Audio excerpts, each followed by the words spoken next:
बच्चों, welcome to our personal tutor channel.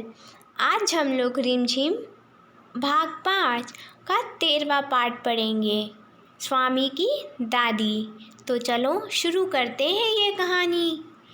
बैठक और भोजन कक्ष के बीच कम हवादार अंधेरे गलियारे की बंद सी कोठरी में स्वामीनाथ की दादी अपने सारे सामान के साथ रहती थी।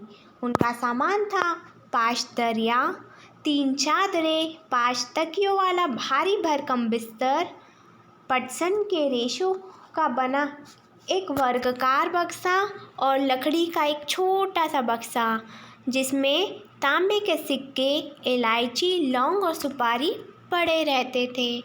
रात के भोजन के बाद स्वामीनाथन दादी के पास उनकी गोद में से रखे लौंग इलायची की गंध भरे वातावरण में अपने को बहुत प्रसन्न और सुरक्षित महसूस कर रहा था।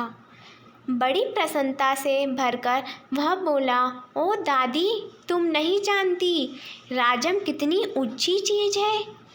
उसने दादी को राजम और मणि की पहली दुश्मनी और फिर दोस्ती की कहानी कह सुनाई।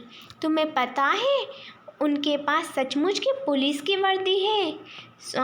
स्वामीनाथन बोला। सच? उसे पुलिस की वर्दी क्यों चाहिए? दादी ने पूछा। उसके पिता पुलिस अधीक्षक हैं। वह यहाँ की पुलिस के सबसे बड़े अफसर हैं। दादी काफ़ी प्रभावित हुई। उनका सच में काफ़ी बड़ा दफ्तर होगा, उन्होंने कहा। फिर उन्होंने उन दिनों की कहानी सुनानी शुरू की जब स्वामीनाथन के दादा रोबदार सब मजिस्ट्रेट थे, जिनके दफ्तर में पुलिस वाले कांपते हुए खड़े रहते थे।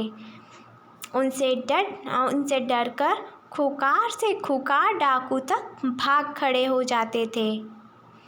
स्वामीनाथन अधीर होकर उनकी कहानी खत्म होने का इंतज़ार करने लगा, लेकिन दादी बोलती ही गई, इधर उधर भटकती हुई और अलग अलग समय पर घटी घटनाओं को गड़बड़ करती रही। बस काफ़ी है दादी, उसने रूखे स्वर में कहा। मैं तुम्हें राजम के बारे में कुछ बताना चाहता हूँ। जानती हो उसे गणित में कितने नंबर मिलते हैं? सारे नंबर मिलते होंगे, है ना? दादी ने पूछा। अरे नहीं, उसे 100 में से 90 मिलते हैं। चलो अच्छा है, लेकिन तुम्हें भी मेहनत करके उसकी तरह नंबर लेने चाहिए। तुम्हें पता है तुम्हारे दादा कभी कभी ऐसे उत्तर लिखते थे कि परीक्षकों को भी चकित कर देते थे। किसी सवाल का जवाब देने में वह दूसरे के मुकाबले 10वां हिस्सा वक्त लेते थे, और फिर उनके जवाब इतने शानदार होते थे कि कभी कभी उनके अध्यापक उन्हें 200 नंबर तक दे देते थे। जब उन्होंने एमए किया तो उन्हें इतना बड़ा मेडल मिला था। मैं कई सालों तक उसे गले में पहनती रही। पता नहीं मैंने कब उसे उतारा। हाँ, जब तुम्हारी बुआ पैदा हुई। नहीं, तुम्हारी बुआ नहीं, तुम्हारे पिता। याद आया, तब बच्चा 10 दिन का था। अरे नहीं, मैंने पहले ठीक कहा था, तुम्हारी बुआ ही पैदा हुई थी। पता है वह मेडल अब कहाँ है? मैंने वह तुम्हारी बुआ को दिया और उस बेवकूफ़ ने उसे गलवाकर 4 चूड़ियाँ बनवा ली, और वह भी इतनी मामूली सी चूड़ियाँ कि मैं हमेशा कहती रही कि हमारे परिवार में उस जैसा महामूर्ख कोई नहीं। और अब बस भी करो दादी, तुम बेकार की पुरानी कहानियाँ सुनाती रहती हो। क्या तुम राजम के बारे में नहीं सुनना चाहती? हाँ हाँ, बोलो। दादी, जब राजम छोटा सा लड़का था तो उसने शेर मारा था। सच? बड़ा बहादुर लड़का है। तुम यह बात मुझे खुश करने के लिए कह रही हो? तुम्हें यकीन नहीं हुआ होगा। स्वामीनाथन ने बड़े उत्साह से कहानी शुरू की। राजम के पिता एक जंगल में डेरा डाले हुए थे। राजम उनके साथ था।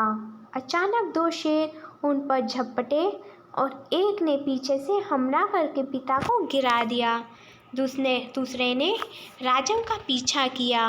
राजम एक झाड़ी के पीछे छुप गया और वहीं से गोली चलाकर शेर को मार डाला। दादी, क्या तुम सो गई? उसने कहानी खत्म होने पर पूछा। नहीं बेटा, सुन रही हूँ। अच्छा बताओ, कितने शेर आए थे? 2 शेर राजम पर झपटे थे, दादी ने जवाब दिया। स्वामीनाथन दादी के गलत जवाब से चिढ़ गया। मैं तुम्हें इतनी ज़रूरी बातें बता रहा हूँ और तुम नींद में न जाने क्या क्या उलझालूल कल्पना किए जा रही हो।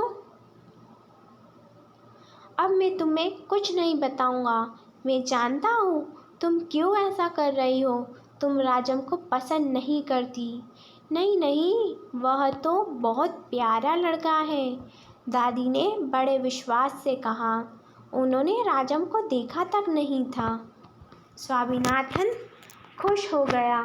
दूसरे ही क्षण उसके मन में एक नया संदेह पैदा हुआ। दादी, शायद तुम्हें शेर की कहानी पर विश्वास नहीं हो रहा है।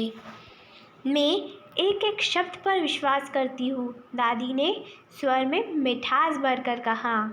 स्वामीनाथन को इससे खुशी हुई, लेकिन उसने चेतावनी के तौर पर जोड़ा, जो भी उसे झूठ कहेगा वह उसे गोली मार देगा।